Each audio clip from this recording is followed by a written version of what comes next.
रजनी की 5 बेटियां थी और उसका पति जिसका नाम था राजू।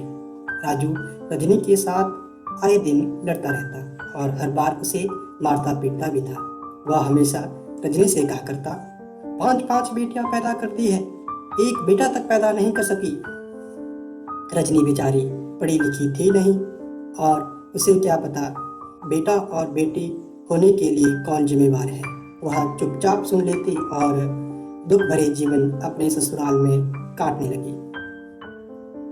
एक दिन राजू को ना जाने क्या हुआ, वह रजनी और उसकी 5 बेटियों को गाड़ी में बैठाकर रजनी के पिता के पास छोड़ आया और उसके पिता से कहा, हे, अपनी बेटी को अपने पास रखो, हमें नहीं चाहिए तुम्हारी बेटी। 5-5 लड़कियां पैदा कर दी इसने और साली के एक बेटा तक ना हो पाया, और वहां से चला जाता है।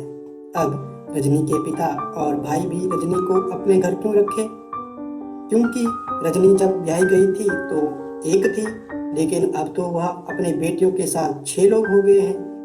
इतने लोगों का बोझ वह उठाना नहीं चाहते थे, इसलिए वह रजनी के ससुराल वालों के पास गए और उन्हें समझाने लगे कि वह रजनी को अपने घर में रख ले, किंतु वह नहीं माने और उन्होंने फिर से यही बात दोहरा दी कि हमें एक बेटा तक नहीं दे पाई, हमारा वंश कैसे चलेगा।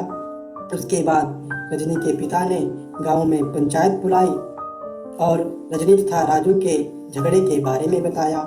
गांव की पंचायत भी रूढ़िवादी सोच में राजू से एक कदम आगे थी। उन्होंने भी राजू का पक्ष लिया और कहा कि राजू ने विवाह रजनी से इसलिए किया था कि उसका वंश बढ़ सके। किंतु रजनी ने 5 बेटियां पैदा कर दी। अब राजू रजनी को छोड़ सकता है, इसमें कोई गलत बात नहीं है। अब रजनी के पिता कहते हैं कि जब हमने अपनी बेटी का विवाह किया था तो ये सिर्फ एक थी, किंतु अब इसके साथ 5 बेटियां और है, हम इसका बोझ कैसे उठाएं। राजू इसका खर्च उठाए।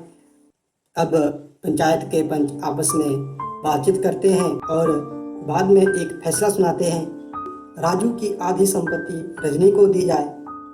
राजू को तो यह बात अच्छी नहीं लगी, किंतु अब पंचायत ने फैसला लिया है तो वह संपत्ति उसे देनी पड़ेगी। अब वह घर में आता है और अपनी माँ से बात करता है तो उसकी माँ कहती है कि तू आधी संपत्ति बेचकर रजनी को दे दे और तेरा विवाह में सरपंच की बेटी से करवा दूंगी। और सरपंच ने कहा है कि वह अपनी बेटी के साथ खूब दहेज भी देगा। राजू ने अपनी आधी संपत्ति बेचकर रजनी के पिता को पंचायत बुलाकर दे दी। अब रजनी अपने पिता के घर पर रहने लगी और राजू ने सरपंच की बेटी के साथ विवाह कर लिया। वहाँ राजू सुख से अपना जीवन व्यतीत कर रहा था, किंतु रजनी के तो भाग ही खोटे थे। रजनी की भाभी हर बार रजनी को 2 बातें सुना देती और घर का सारा काम भी रजनी से करवाती। ऐसा समझ लो कि वह एक नौकरानी की जिंदगी जीने लगी थी।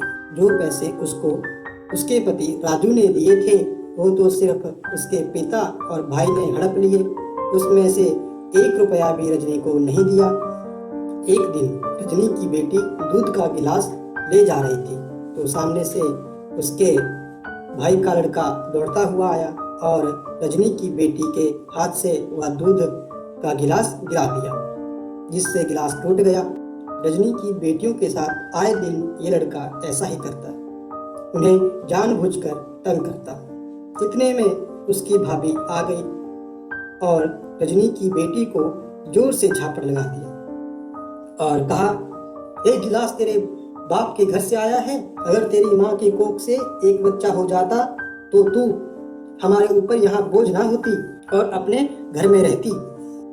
बार बार के तानों से तंग आकर रजनी ने अपनी माँ से कहा, माँ देखो, हम सब आप पर बोझ नहीं बनना चाहते, जो मेरे ससुराल से पैसे आए हैं वह आप मुझे दे दें, मैं कहीं अलग से अपनी बेटियों के साथ रह लूँगी। इतना कहना था कि उसकी माँ गुस्से से लाल हो गई और कहने लगी,